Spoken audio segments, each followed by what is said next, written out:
Hey, this is Cory, Patrick Henry Community College with Tuesdays with Cory. Doing a little different format today. Going to film this one to go over how social media can be a big part of your career, or it can be a big problem for your career. And we call this one When Tweets Kill Your Career. And one of the things I want to talk about first is kind of the history of how social media got to where it is today. Social media is nothing new. We've tried to communicate through social media in one way or another, whether it's drawing on caves or telegraphs or whatever it has progressed in technology. But it's really the 20th century that you start to see this huge explosion and this big change in how technology can really drive formats of communication. When you look at 20th century communication, you think about satellites, you think about cell phones, you think about everything that can greatly impact how we talk to each other. And that really comes about as a result of World War II, the Cold War, and the space race.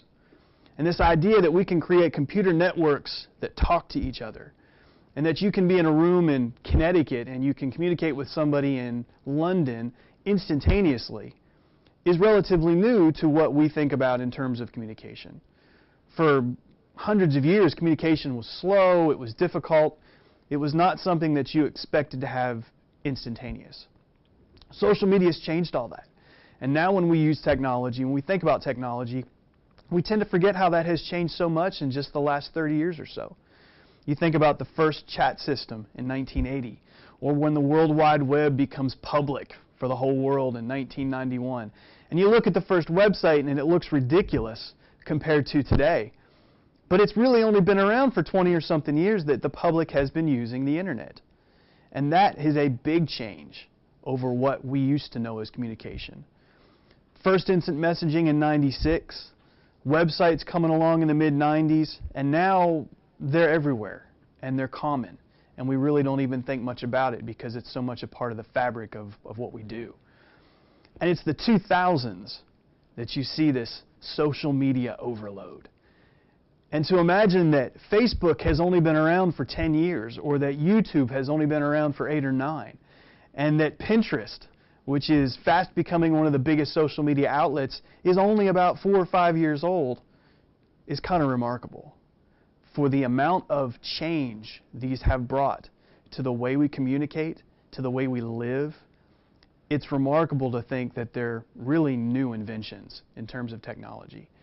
And whether you know it or not, whether you're prepared for it or not, your life is inescapably digital. There is nothing you can do to get away from it. Even if you try to stay off the grid, even if you try to limit your exposure, there's still going to be some connection to the World Wide Web, and that's going to be available to the whole wide world. So what do you do about it? Because the question is, so what? Oh, I do try to limit my internet usage. I do try to keep from getting involved in social media drama or problems. So what? What does it have to do with me? Well, it really comes down to this: your privacy, your interests, and your personal life versus your career. Because you can damage your career through the use of social media. On the flip side, you can enhance it. You can improve it.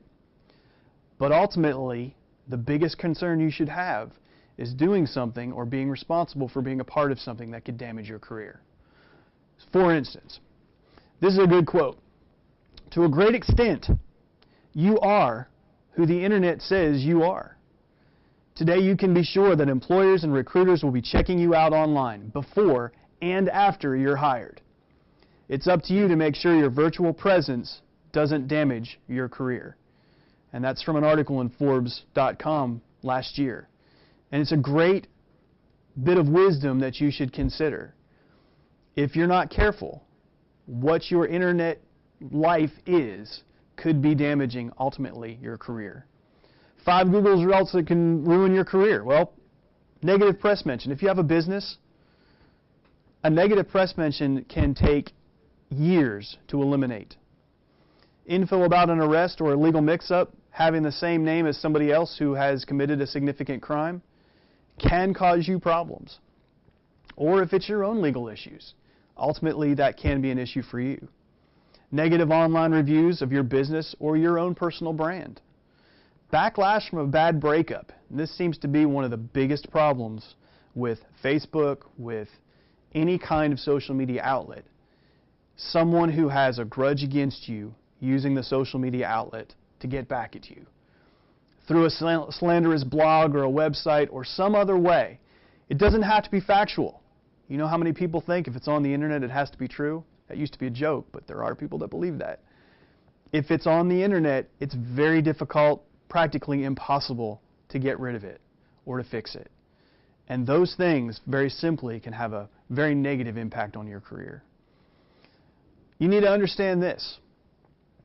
About 75% of human resource professionals will Google the candidates before they get into the hiring process or during the hiring process. And that number is probably going to get to 100% at some point.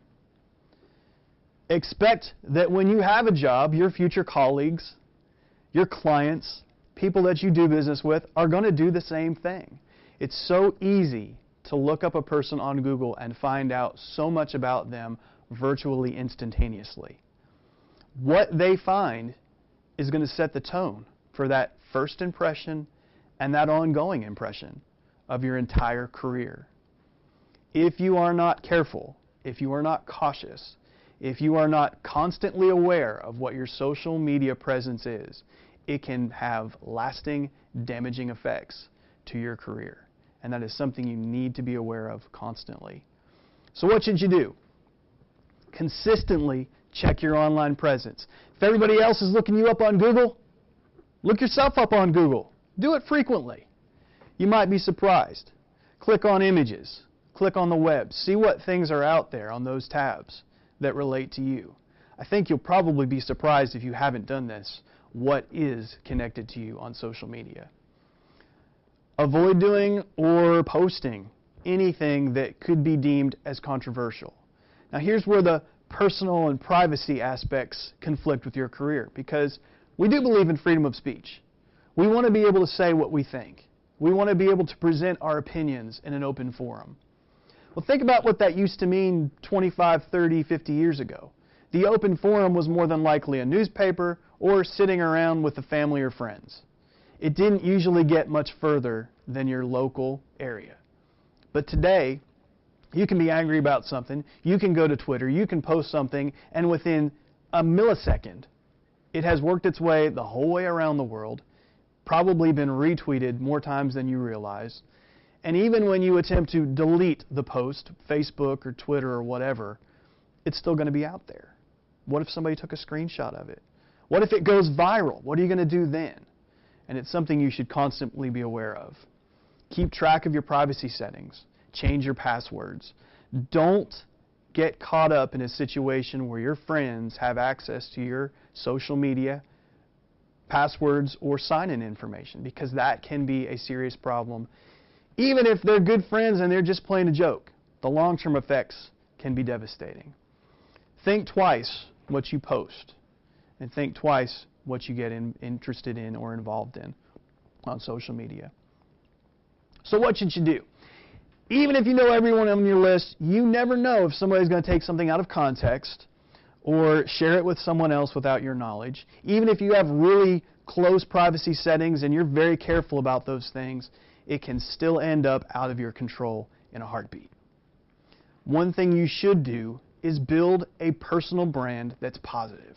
Create a Pinterest page that has boards that are things related to work, so that when people search you, they're going to find things that connect to what you do. Keep up with your Facebook or your Twitter posts so that things are not out of your control, and you'd know if something was changed or modified without your knowledge. And maintain a positive presence on the internet. Make sure that if you are on social media, there's some things you're not doing. Don't have pictures of you with alcohol, even if you're over 21, even if you aren't drinking it. Even if you don't think that's a big deal. You never know who your clients are. You never know who your business relations are going to be and how they're going to view that. Don't complain about your job, and don't be constantly posting while you're supposed to be working. You know, most of the time, you're going to have business relations that are on your feed. And they're going to know if you're posting at 9:15 in the morning when you're supposed to be at a meeting. They're going to know those things. It's going to be very obvious, and it's going to be impossible for you to refute that. because it's going to be time-stamped and it's going to be really clear to everyone. So make sure that you are not complaining about your work or sitting there talking about how bored you are at work today. Not a good thing to post, because maybe your boss sees that and thinks, you know what, you're right. We need to find a lot more for you to do. Don't make fun of your boss or your team. Don't make fun of the company's clients or donors. Obviously, these are the customers. These are the people that are responsible for your career. They can progress it or they can stop it. And ultimately, you have a lot of control over that through social media. Don't call in with a sick day and then post pictures of being at the beach. It's going to be a little obvious, and it's going to be hard to refute that. Don't reveal personal information or company secrets. Your information of your company could be proprietary. It could be worth a whole lot of money. It could be worth the destruction of your career if you get that information out, even innocently. Even if you do it not intentionally, it can still have long-term impacts. And one of the things that I think is one of the most important to me is to not overshare your personal information. Facebook and Twitter and all these other social media outlets have made it very easy for you to say what's going on in your life, even if maybe not everyone else needs to know that. Keep in mind that when you post it, it's not just a small inner circle that has access to that. It can go viral. It can be exposed to the entire world. And you got to think about whether you want that to happen or not when you post things. Your negative internet presence can have long-term damage for your career. You may not even get hired for a position based on those things. And even if you do get hired, it could ultimately cost you a position. Most things like profanity or illegal drug references or anything that's going to be conceived as controversial can be viewed as negative by hiring people. And remember, they're going to look at this. And you're going to make it so easy for them to have access for this information if you're not careful. Use social media responsibly. It's entirely within your control to do so. It is also entirely within your control to be blatantly irresponsible and to do things that are going to cause long-term, lasting damage to your career. It's hard enough to find work today. It's hard enough to keep jobs today. Don't lose a job or lose your ability to find a job because of something as meaningless as social media. Hey, I appreciate your attention today. Thanks for stopping by for Tuesdays with Cory, and I hope to talk to you again soon.